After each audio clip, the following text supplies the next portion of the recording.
बवाल teaser release भइल बा। जी हाँ भैया, आप लोग बता दें कि मां Amba films official YouTube channel पर पावर स्टार पवन सिंह के गाना आरा के टीजर रिलीज हो चुकल बा और नहीं जा देखले तो जाके देखी जा।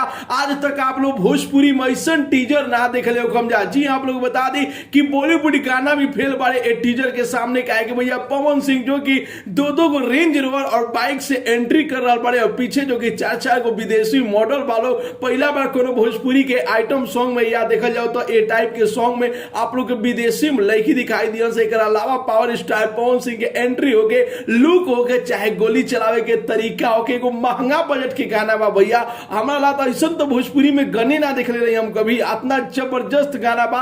आप लोग बता दी भैया कि अभी वीडियो के रिलीज डेट नहीं दिया गई, लेकिन टीजर रिलीज हो चुकल बा मां Amba films official YouTube channel पर। नहीं जा देखले तो जाके जरूर देखी जा, आप लोग के दिल खुश हो जाई। यदि देख ले बन जा तो आप लोग के टीजर कैसा लागल बा अपन राय जरूर ही कमेंट बॉक्स में बताई जा। और ये टीजर के 5 में से कितना स्टार देम जा अपन राय जरूर ही कमेंट बॉक्स में बताई जा। मिलत है अगला वीडियो में एगो नया न्यूज के साथ है, तब तक के लिए बाय बाय, टेक केयर, जय हिंद।